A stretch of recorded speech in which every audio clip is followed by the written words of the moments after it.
Hello everyone, and thanks for joining us this week at Palm Canyon Church. We'd love for you to stay connected with us throughout the week wherever you go, and the best way for you to do that is through the Palm Canyon Church app. It's free, and you can download the app from your device's app store.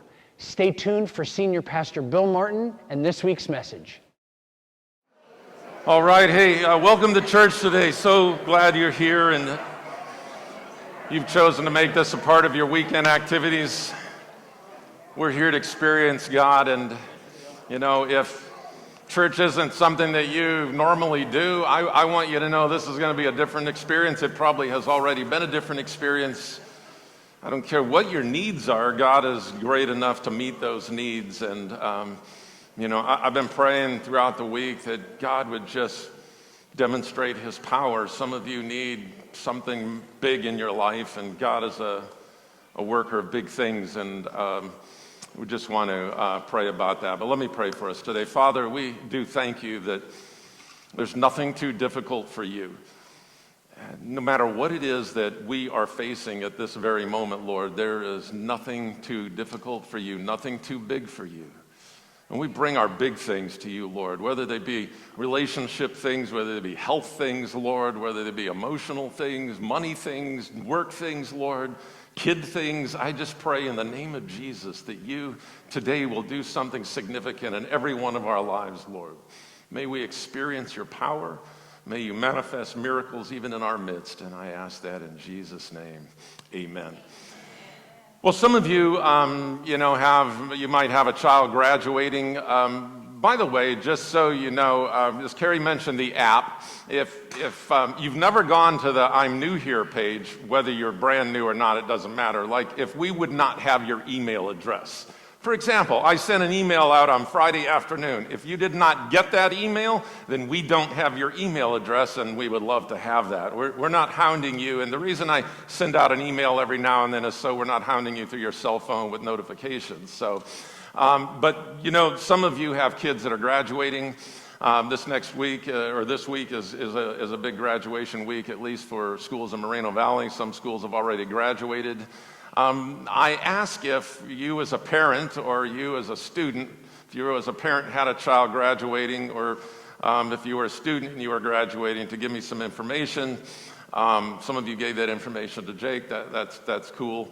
If you graduated with a college degree or a graduate degree, I didn't get any of those, but I do want to highlight these 5 young people that are graduated from high school, have been involved in youth ministry. So Josh Bullard, he's a new kid to youth group. So next, Eli Freeman, Hallie Pfeiffer, Justin Salas. That's actually Jonathan on the acoustics, brother. Caitlin Sanders and Joel Sinico. So these are our 5 kids. Now, I always say this. I think people who attend Palm Canyon are the best looking people in town, but you got to admit, those are 5 really good looking kids, right? 5 really good looking kids. So the first kid, you know, he's interested in culinary and photography, and I asked Jake, does that mean he's going to take pictures of food? I mean, when anybody says they're interested in culinary and, you know, chefing and all of that sparks my interest, because I just wanted him to know that anything he's going to need taste testers for, I think I know somebody. Let's see, Eli Freeman, he's going to be running track while he's figuring out what he's going to do. Hallie Pfeiffer, she wants to become an RN. The Salas boy eventually wants to become a cop. Caitlin is pursuing child development, and Joel Sinico, cybersecurity, which cybersecurity actually happens to be probably the most premier career out there from what I read. You can only imagine that why we need security in the cyber world. So congratulations to all of those particular graduates there. And if you have a student, or if you graduated and you didn't tell us, then congratulations to you too. But we would still like to know. I'm not going to put your picture up, but we'd still like to know. So the whole Toy Story thing, you know, the movie's coming out, Toy Story 4. I think one of the Disney parks just opened up a new Toy Story Land. I think, wasn't it Disney World got that, and Disneyland got the what, Star Wars thing. Yeah, Disneyland, Disney World. That's financially far beyond me at these days and times. I'll just look on TV and watch what people show online, and then just stand up for a couple hours in my own family room. You know, kind of get the same effect, and But anyways. So yeah, interesting. Disney, they're planning on making bank on some of these sequels. So Toy Story 4, later in the year, Frozen 2 is coming out, and then I think next year, Indiana Jones 5 is coming out as well. So there's something to be said about sequels. Well, I'm waiting for some sequels of romantic comedies, which, believe it or not, I don't mind viewing. I got a few ideas for them if they want to come out with this one. But how about when Harry met Sally and discovered she looks nothing like her eHarmony photos? Wouldn't that be a cool movie?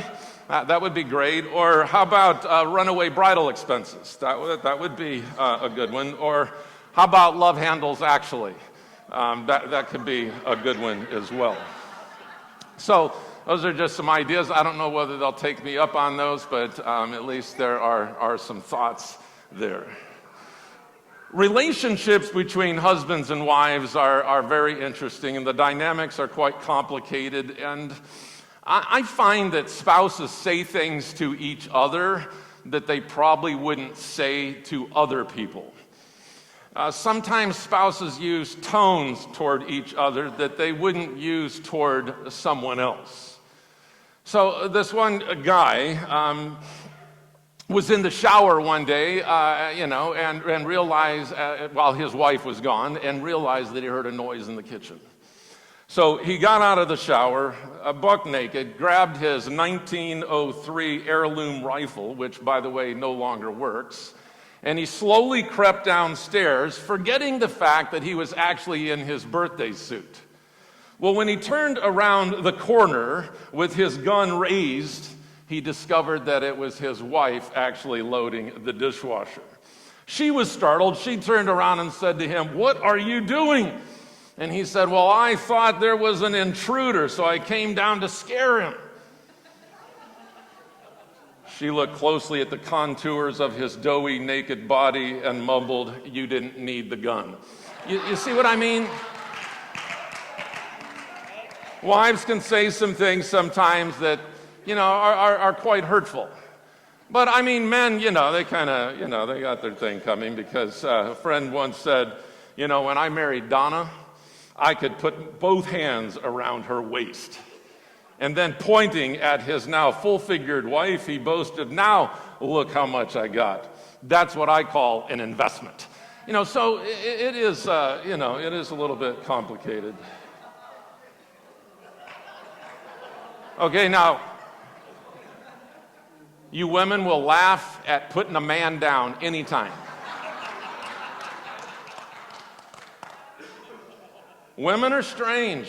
If women see a man get hit in a uncomfortable place, you know what I'm saying? Women will just bust up laughing, falling on the floor. Women, laugh, carry on about what their husbands look like, and then some poor guy says he made, he got quite an investment there. So, and then you're just like, Couples do need to stay together. There was this couple, Sue and Paul, and Sue noticed that Paul had stopped wearing his wedding band. And so she confronted him about it and said, "Paul, why don't you wear your wedding ring anymore?" And he says, "Well, it cuts off my circulation," to which she said, "That's what it's supposed to do." That one might take you a few moments to get there. Things have certainly changed in our times. Do you remember when thongs was another word for flip-flops? Oh, yeah. Yeah. Do you remember when cell used to mean jail or a tiny part of your body? Do you remember when sick used to mean ill? When gay used to mean merry or happy? Or cloud used to mean a visible mass of particles of condensed vapor suspended in the atmosphere?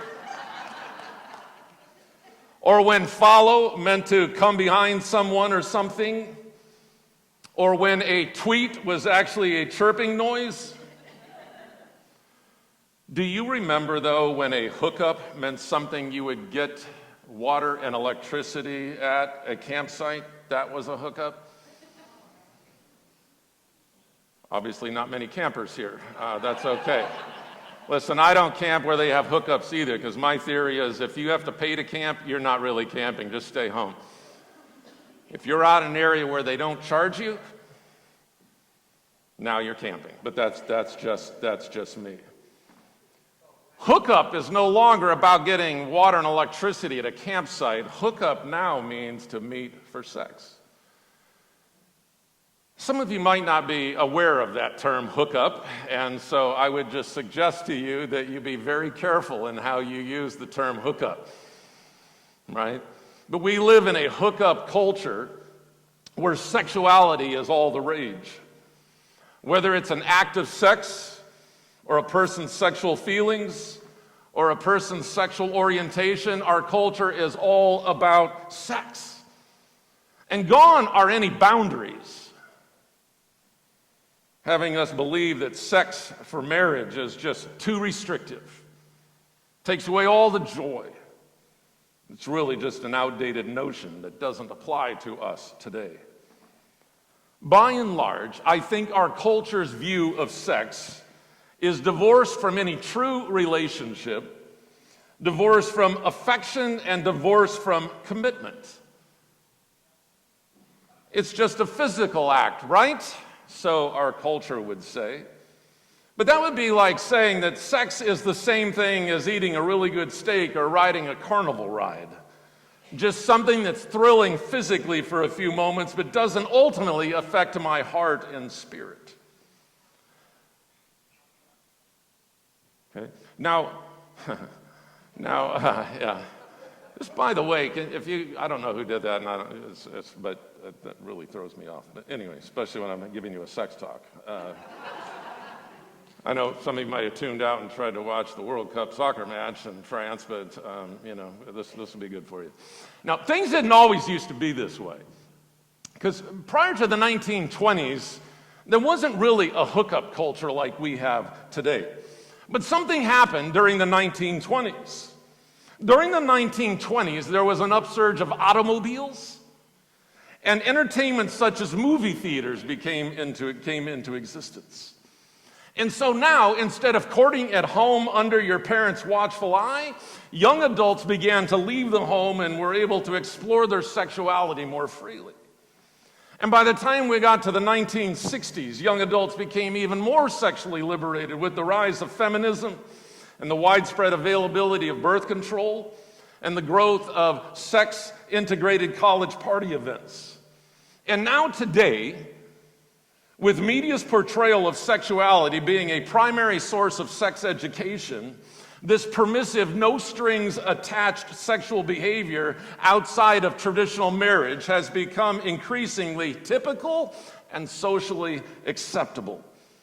And many people have written God off as being a God of no, so they don't want anything to do with him. Now, most people believe they've heard that God is against gay sex, that he's against premarital sex, that he's against extramarital sex, and assume then that of many, many things, God is just anti-sex. Now, I've told you each week that I grew up in a church that I think, a church environment that probably thought that God's favorite word was actually no. I said, I probably couldn't have told you so much what we were for, but I could certainly tell you what we were against. It was the type of church environment that thought that things like going to movies, dancing, wearing shorts, not the right thing to do. Probably because in the minds of some of the leaders, that could lead to sex. Because everybody knows if you go to a movie, everybody knows if you're dancing, everybody knows what happens when you wear shorts.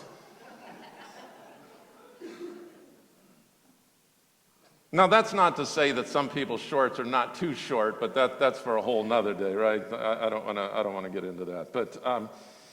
But instead of thinking God says no to all sex, I hope what I can do for you today, I hope what I can offer up to you today, I hope what I can convince you of today is that God actually says yes to sex, if done correctly. But please understand, I don't mean what you think I mean there. The Bible says in John 10:10, the thief comes only in order to steal and kill and destroy. I came that they may have life and enjoy life and have it in abundance to the full till it overflows. This is the kind of thing that I think God is desirous for you and I to experience.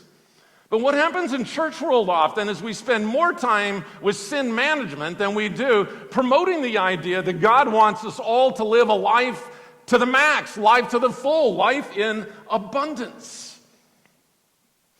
Now, this whole issue about relationships all started back in the book of Genesis.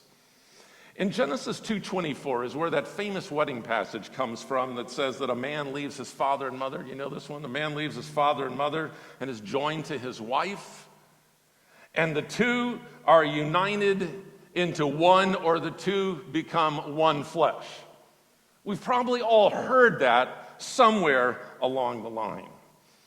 In the very next verse of Genesis 2, in Genesis 2:25, the Bible continues on to say, now although the man and his wife were both naked, neither of them was embarrassed or ashamed.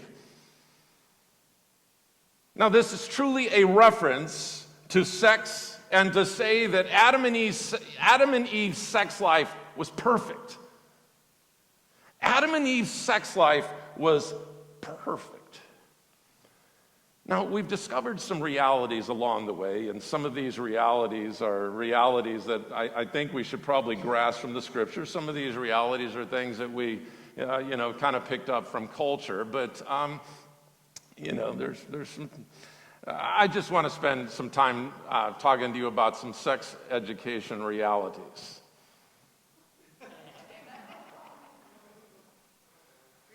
Maybe the reason why nobody responded to my email on Friday is because I told you what I was going to talk about today. But anyways, and you're a little bit uncomfortable. But there are a few more people here today than was last Sunday. So I was like, 10 sex ed realities. Number 1, before the fall, before sin, before Adam and Eve messed up, sex was part of the created order. As part of the created order, God would say that it was good. He would actually say it was very good and should be engaged in freely and without inhibition of any kind by the man and the woman. That was his desire. Number 2, God intended sex to be honored, cherished, and enjoyed as a gift from him. Sex is actually a gift given by God to us. Now, in the New Testament, Matthew, one of Jesus' guys, the author of the first book of the New Testament, the book of Matthew, Matthew picks up what Genesis chapter 2 said. And Matthew kind of echoes that in verse 6 of Matthew 19. Matthew writes, since they are no longer two but one, let no one split apart what God has joined together. That's the other part of the thing that we hear at a wedding ceremony. What man is joined, what God has joined together, let no man put asunder, let no man split up. In other words, God's ideal is that divorce should not be an option. I'm just going to assume that you guys are intently listening. Number 4, what God creates is good, Satan perverts. Now, Satan began his devious defilement back in the Garden of Eden when he uttered these 3 words to Adam and Eve. Has God said? Has God really said that? This was a challenge to the authority of God, and it is still a challenge that's being issued to you and I today. But I would have you know, Satan's perversions always have bad consequences. Always have bad consequences. Number 5, when we use sexuality for entertainment or to satisfy our selfishness, we cheapen the beauty of this powerful gift and defy the one who designed it. and in so doing, reap the consequences. Now, think about electricity. Electricity is a good thing. It's allowing there to be light in the room. Electricity is allowing the air conditioning to run so it's comfortable inside the room. Electricity allows you to hear the band and the singing. It allows you to hear me. There are a lot of good things about electricity. However, if electricity is abused, if electricity is misused, electricity can be deadly. You might know a family who's lost a loved one because they got electrocuted. The same can be said of sexuality. Misused, sex is also deadly. Number 6, the power of misused sex must never be underestimated. Would you not agree that misused sex has produced a world staggering under the weight of things like divorce, disease, abortion, AIDS, perversion, child molestation, pornography, sex trafficking, sexual exploitation, and on that list goes, not to mention the tremendous baggage and unending shame that people are left with? Do not underestimate the effects of misused sex. Misused sex will eat your lunch. It will mess with your mind, your body, your spirit, and your emotions. In 1 Thessalonians 4, from the Passion Translation, the Bible says, God's will is for you to be set apart for Him in holiness, and that you keep yourselves unpolluted from sexual defilement. Now, what does Paul mean? Anything that is not, anything sex-related outside of a covenant of marriage between one man and one woman would be considered pollution. So Paul's line there is to keep yourself unpolluted. So don't get outside the boundaries that God has established, because He's established boundaries for our good. Verse 4, yes, each of you must guard your sexual purity with holiness and dignity, not yielding to lustful passions like those who don't know God. Never take self-advantage of a brother or sister in this matter, for we've already told you and solemnly warned you that the Lord is the avenger in all these things. For God's call on our lives is not to a life of compromise and perversion, but to a life surrounded in holiness. Therefore, whoever rejects this instruction isn't rejecting human authority, but God Himself, who gives us His precious gift, His Spirit of holiness. God's given us a gift, and He's given us the parameters in which to use that gift. And anything outside of that pollutes what He intended and the purpose for that gift. Don't ever underestimate the power of misused sex. Number 7, God created sex as a gift for our good and enjoyment. Don't settle for a counterfeit or a knockoff. But those are two things Satan is highly skilled at. You understand knockoffs, right? Let me show you some knockoffs, not about relationships, but let me help to illustrate. How about Arm & Hatchet baking soda? Superman. Instead of tricks, pranks. How about having some Detox? How about Crust toothpaste? How about, could it be butter?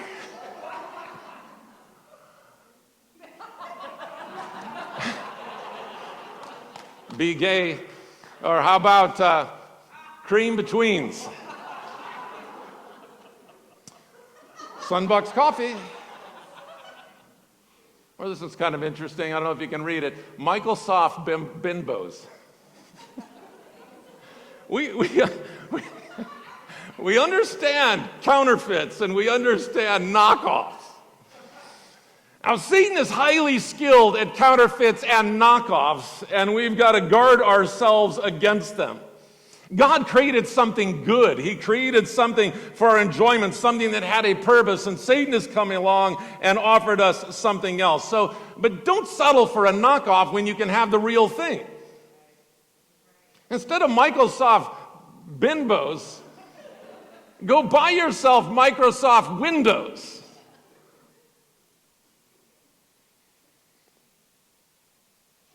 1 Corinthians 6, starting in verse 13.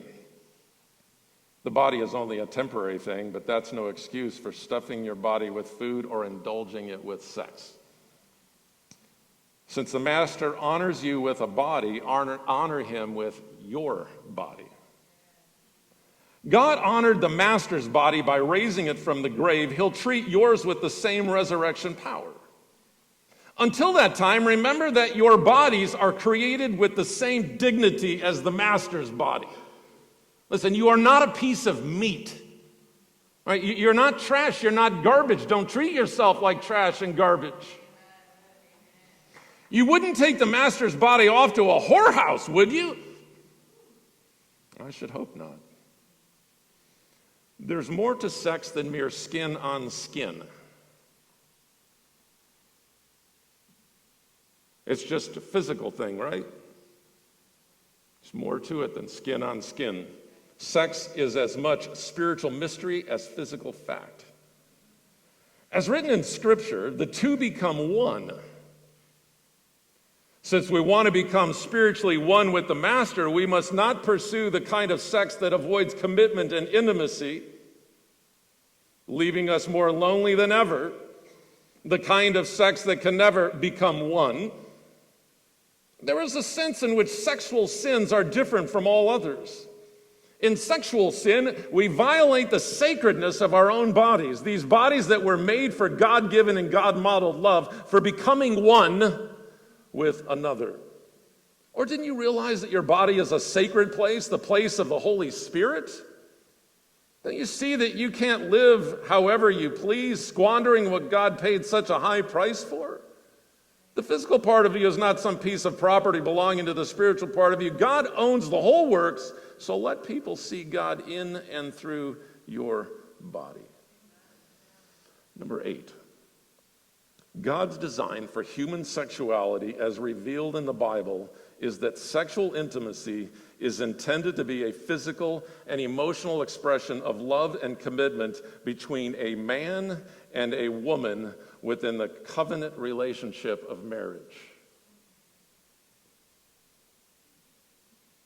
That's what the Bible would say. The Bible doesn't say if two people love each other,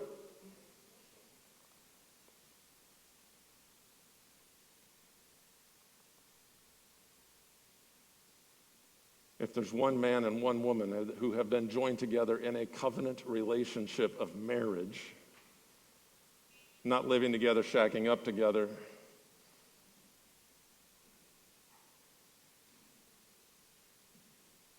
understanding God's perfect design for human sexuality that is found in the Bible helps us understand with clarity the brokenness and confusion in other misaligned expressions of sexuality.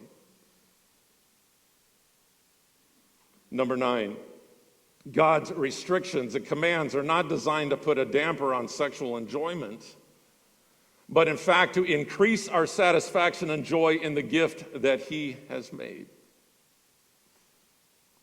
People oftentimes say, well, God's so restrictive. He's got so many rules.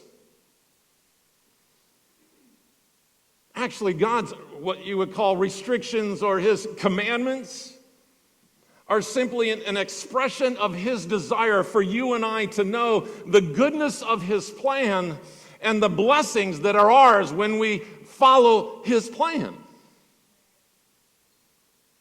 His restrictions or his rules or his commandments are not to cramp your style, not to make your life miserable. Let's remember John 10:10, so that we can experience life to the full. So why would a God who wants you to experience life to the full turn around and later try to say things that are just going to make your life miserable? Something doesn't add up with that. We have no problems with rules, with so many things. The NBA would say, you can't foul a guy and knock his tooth out and cause his eye to bleed and leave him laying there in the key. You just can't do that. That's against the rules. That's like something that should take place within a cage. A different sport, a mixed martial arts sport maybe, but that's not how you play basketball. And there are boundaries to a football game, right? There are boundaries for a baseball game. There are rules. At first base is so many feet away and the pitcher's mound, there are rules. And if you don't play by those rules, then you're not really playing baseball. So we don't have problems with rules. We don't have problems with rules. We get frustrated at times with traffic lights. But if you've ever been to a country where they don't have many of those, you come home with a whole new appreciation of traffic lights and order.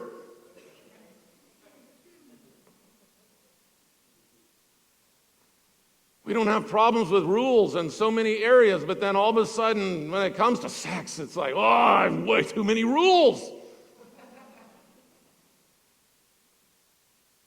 God's instituted some guidelines. He's laid out the boundaries of the playing field, and if we follow the rules and play within the boundaries, then we experience the gift that He has so wonderfully given to us. But we tend to be people who focus on what we're not allowed to do.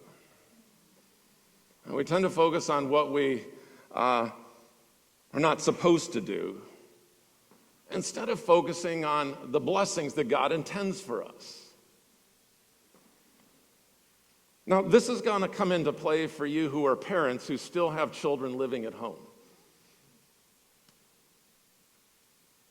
Let's say younger children that might not be as knowledgeable about this subject as you are.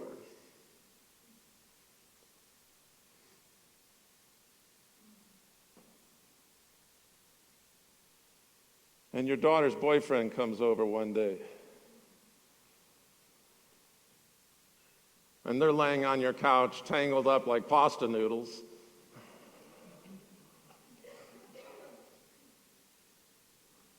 All of a sudden, you get all bent out of shape.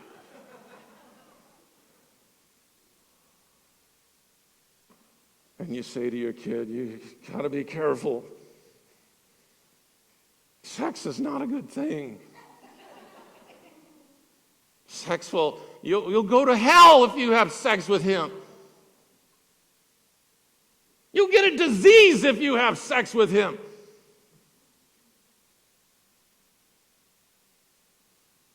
You want to be 14 and pregnant?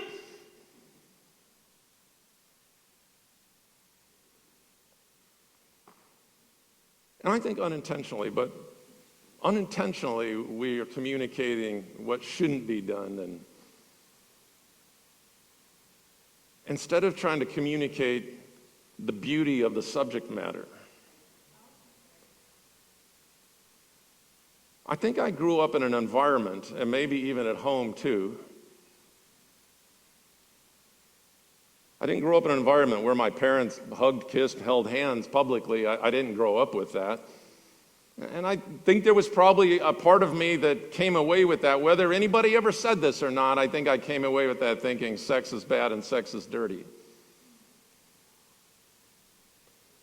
And I think we can communicate the same things to our kids unintentionally and really handicap them down the road. We have no problem sitting little Johnny down and explaining to him the rules of baseball when he wants to play, or the rules of football when he wants to play. We have no problem explaining why there are certain rules and why on the basketball court you can't just knock a guy's tooth out. By the way, I know it's not the Lakers, but so you're probably not interested, but there is an NBA Finals thing that's going on, and that happened the other night. So anyway, we have no problem sitting our kids down and explaining the rules and working with them and that, but then when it comes to sex, we're not so good at explaining the parameters and why. I think we probably need to get a little bit better at that and work a little harder than just focusing 100% on sin management, and also focus on how to really honor God and communicate how a person can experience the full richness and intimacy that the sexual relationship within a marriage was intended to provide. Now, having said all that, I think if we did find a way that we all decided and people decided to follow God's plan, don't you think there'd be far fewer sexually transmitted diseases, far fewer abortions, far fewer unwanted pregnancies and unwed mothers, far fewer children growing up without a father? And that would be a good thing. And number 10, Christ and the gospel are not about how to manage our sin, but to defeat it and to find life to the full.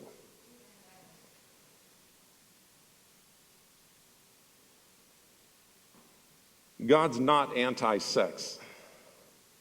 And I promise you what I'm about to say, you've probably never heard in church before. But he designed sex to be off the hook intense, off the hook exciting, off the hook memorable, and off the hook fun. Build it in the context of that covenant relationship of marriage between one man and one woman. Now, when you follow the guideline of sex's creator, you and your spouse will experience things like higher relationship stability and satisfaction. You will experience better quality of sex. You will experience better communication. It's quiet, but I know you want that. Now what I'm about to share with you is absolutely going to blow your mind, because you're going to be thinking, Pastor Bill, you have been right every time you have told us this. You have been right, and now it has been proven even in a bigger and better way scientifically. In the Journal of Psychology of Religion and Spirituality, I read this article this past week, and I'm going to put the quote on the screen. According to a new study about religion and sex life, couples who engage in faith-based activities at home, things, as they said, like reading the Bible together, praying together, okay? Couples who engage in faith-based activities at home, this is exciting, and view their marriage relationship as sacred, report higher sexual satisfaction in their sex lives than couples who aren't religious or who merely attend religious services together. And two of you went, woo!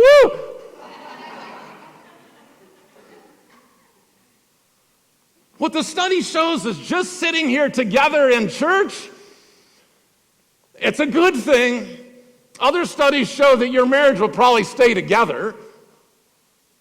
There's a higher percentage that your marriage will stay together when you attend church together. But aside from that had nothing to do with your sex life. But what this study shows is that if you do, we'll just call it spiritual things in your home together during the week, that you will experience higher sexual satisfaction. Now, I've told you for a long time there are a lot of benefits to reading the Bible. I didn't realize that was one of them, but that's a pretty cool benefit there. Like I said, you're sitting there now thinking, he's told us that how many times? Read the Bible, read the Bible, read the Bible together, read through the one-year Bible, do all of that. Now, as you're interacting with people outside there and through the week, and you happen to ask your friend, are you reading through the Bible? Yeah, I read the Bible every day. Does your spouse read the Bible? Yeah, we both read the Bible. You know what else is happening in that home. So anyways, I know you're all quiet, but some of you are going to go home and start some Bible plans on YouVersion. Yeah. Now, I'm not going to know that, which I'll just interject here just as a side point. I know with YouVersion you can have friends on there and all that, and I was friends with several people on there. I deleted all my friends on there, not because I didn't like you, but because I felt sorry for you that every time I highlight a verse, you get notified, and you might be at work and all that, and I contacted YouVersion to ask them if there was a way to not do that, and they said no, so I just deleted all of you. The only friend I have is my wife, and so we know it's each is reading and commenting on. So don't take it personally if I'm not your friend, and I'm not going to accept any of your friend requests anyway because of that reason, but not because I don't like you. So I'm not going to know whether you start a Bible plan or not, but I certainly hope that you do, and I hope that you can read the Bible together. And no, Cindy and I read the Bible together every morning, first thing, but we don't sit there and gaze into each other's eyes and read to each other. We are sitting close enough that the hair on my arms will tickle her arm. That's how close we are sitting, and we're both reading the Bible, and oftentimes we're reading the same thing, and then we're interacting on the keypad, keyboard through the Bible app, and that's how we do it. We try to walk 2 miles each day. That's 4 laps around the block near our house, and on lap number 3, we pray together. We pray for you. We pray for our family. We pray for those kinds of things together. So. It's doable, and you can do the same thing too. So I really hope that you will look at doing some of that. But I think what we've got to do is find a way to hold out to the world a better way of living than the culture out there is experiencing right now. A better way to experience love and sexuality. A better way that leads to human wholeness. A better job, we've got to do a better job of describing and living out a positive view of human sexuality. Now let me leave you with these few closing thoughts. And I'm not trying to make enemies here. I wasn't thinking of any one person in particular with any of these. You can chew it, spit it out if you want. You can plug your ears. You can pretend I didn't say, but first, don't let our hookup culture convince you that marriage is outdated, confining, boring, lifeless, dull, joyless, and void of pleasure. Because it certainly doesn't have to be, and if yours is, shame on you. I'm sorry. Do something about it.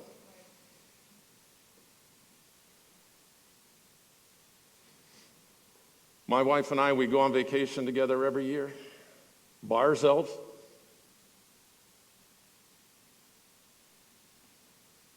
That's why we celebrated 37 years just the other day.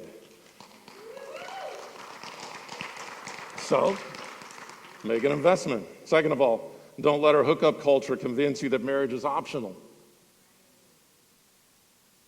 If you're living together, if you've got the shoe on, tie the knot and get married. You don't need a $30,000 wedding. I can help you out within the next 7 days. And though I don't typically do weddings for free, I will do yours. Whoever you are, I will do yours. And I'll do it wherever. We can do it right here. You could be the first wedding on this stage. It could be. But good grief.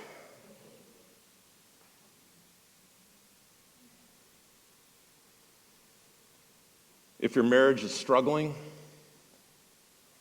make an investment to keep it together. We often hear how God is against divorce, which I think he is. But more correctly, I think what the scripture means about that is that God is for marriage. God says yes to marriage. If you're married, keep your marriage strong. Follow God's guidelines. And stay faithful visually, emotionally, physically. It's much easier and much cheaper to keep the flames burning than to pay the high cost of divorce. Ask anybody in this room who's divorced. It wasn't a freebie. Third, save yourself for marriage if you're not married. Now imagine that I came to you and gave you a huge 15-gallon gas can full of gas. And it's a hot and dry, dusty day, and you're out there on the road, and I say, hey, would you please carry this container of gas with you as you walk along this road? So you take it, and you're lugging it along, and it's heavy. It's cumbersome. And you realize, I could walk a lot faster without this.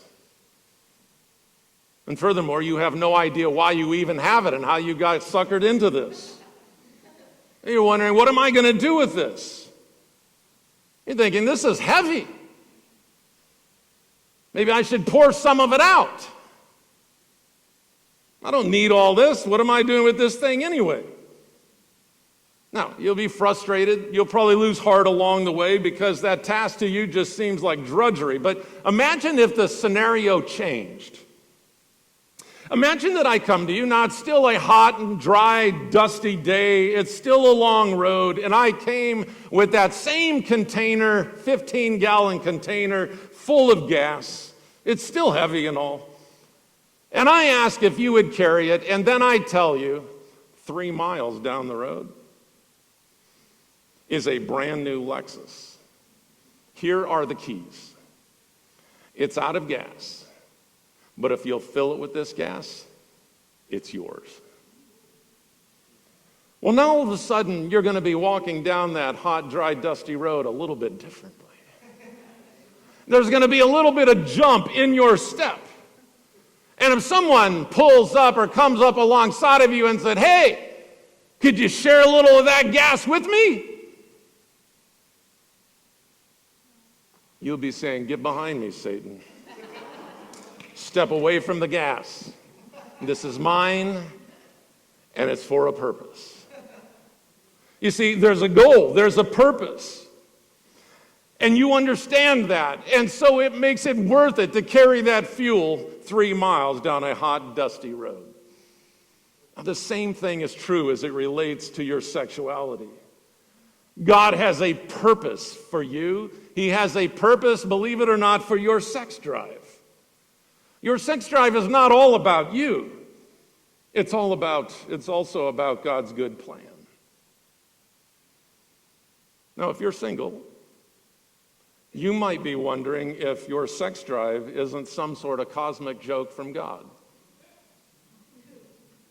As if God looked to you and said, oh, I'm going to give you this, but don't use it.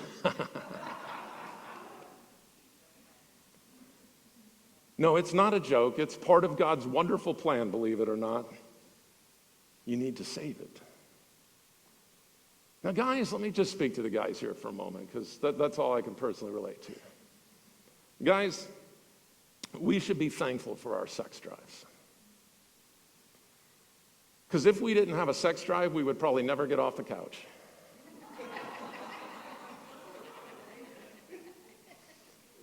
Your sex drive is what got you off the couch into school.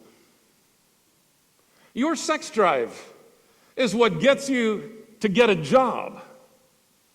Your sex drive is what gets you to go to work every day. Your sex drive is what gets you to win that woman's heart. Your sex drive is what gets you to take showers. There is a good purpose behind having a sex drive. God has a good plan, but we need to keep His purpose in mind and don't begrudge what He's actually given us. Now, if you're not married and you haven't had sex yet, praise the Lord. You deserve a medal. Keep waiting. you'll be glad you did.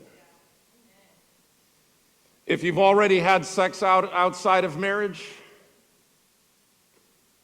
you need to talk to God about that.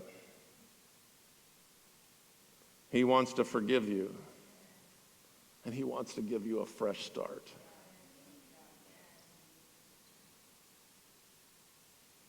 He's waiting and He's willing to do that for you.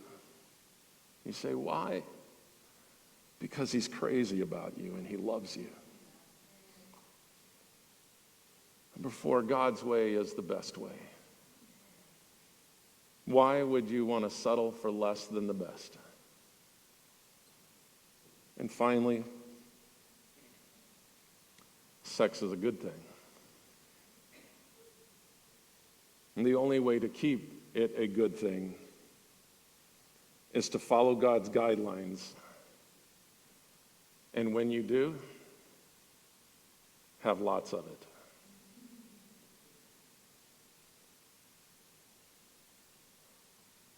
Aren't you glad you came anyway? Proverbs 5:18 says, "May your fountain be blessed." That's really vernacular for your sex life. "And may you rejoice in the wife of your youth." Now, let me read this passage to you a little bit before and a little after from the Message. I think this will make perfect sense to you. "Your spring water is for you and you only, not to be passed around among strangers. Bless your fresh flowing fountain. Enjoy the wife you married as a young man, lovely as an angel, beautiful as a rose. Don't ever quit taking delight in her body. Never take her love for granted. Why would you trade enduring intimacies for cheap thrills with a whore, for dalliance with a promiscuous stranger?" Yeah, sex is a good thing if you do it right. God's not anti-sex. So don't settle for junk food when God has put a feast in front of you. But here's what I want to leave you with. God says yes to lots of intense, exciting, memorable, satisfying, and fun sex in a covenant marriage between one man and one woman.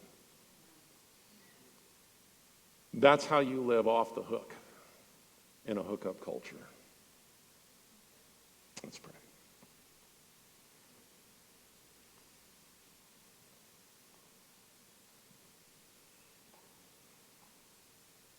Lord, I simply ask that you would deliver your word and your truth to every person in here.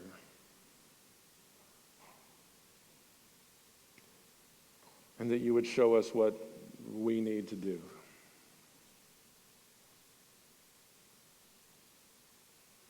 To those who are maintaining purity amidst such harsh and difficult surroundings and circumstances in a culture, God bless those individuals.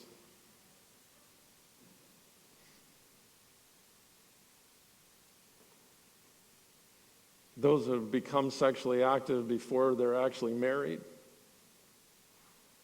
I pray that today might be the line drawn in the sand. The point of which they would confess to you and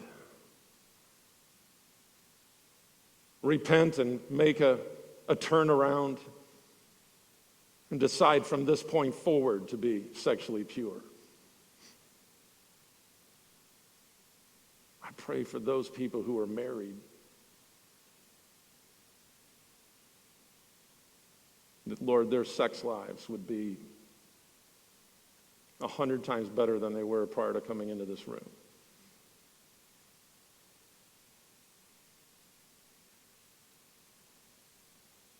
I pray for those who are unfaithful to their marriage vows, that your Spirit would draw them also to a place of repentance, to find forgiveness and determine today's the day of drawing the line in the sand, and I'm not heading down that path any further. I pray you'll give us wisdom as we try to teach our kids and model for our kids. Our kids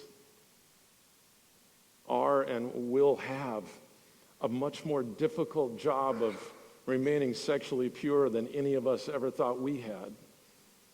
It's a different world and things are changing so rapidly, Lord. But may our kids buy into your plan of a covenant of marriage between one man and one woman for a lifetime and enjoy the blessings and the beauty and the satisfaction of intimacy within those parameters. Help us not to communicate everything that we think you're against, Lord, but help them discover the beauty that maybe we who are married have now experienced. Help us to be better communicators of that. Help us as Christ followers to swim against the current, to swim upstream in a culture that is so rapidly rushing the other direction, Lord, to model for a culture what true marriage is and the blessings that go with that. We need your help, Lord.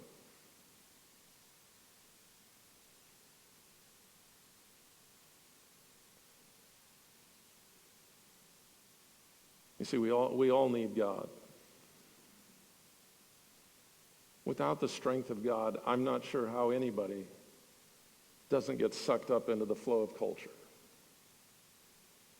We need him, and you need him. And some of you in the room, maybe you don't know him. Maybe you don't have a relationship with him because his power is not at work in you yet. But I plead with you that maybe today would be the day that you would open your life to him and say, God, I need you in me. I need your power in me. Left to my own, I just make one mistake after another. And I failed you, God, but you love me. You're crazy about me. And you want to forgive me, and I ask you to forgive me. And help me to be in a relationship with you. Some of you need to ask him to do that. Once you have his power in you. There's a couple of those passages that I read were referring to our bodies are the temple of the Holy Spirit, and if you have a relationship with God, the Holy Spirit dwells within you. And really, the only way you're not violating the Spirit who lives in you and violating this body that God has given you with regards to sex is if you are having sex with your spouse and you're in a covenant of marriage of one man and one woman. Anything outside of that is pollution, corruption, is counterfeit, is a knockoff.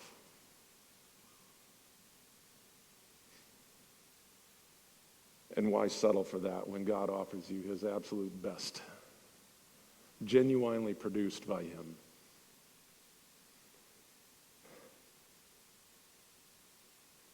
Lord, I pray there be some repentance. I pray that there be some people who would decide to get married. I pray there be some people who would decide to be pure from this point forward. I pray that we can all honor you with our bodies. In Jesus' name, amen. Thanks again for joining us this week at Palm Canyon Church. If you'd like to be a part of our generosity team, you can give now through the app or through palmcanyon.org. It's quick, it's easy, and there's a number of ways you can donate. Have a blessed week. This is Palm Canyon, this is home, and we'll see you next Sunday.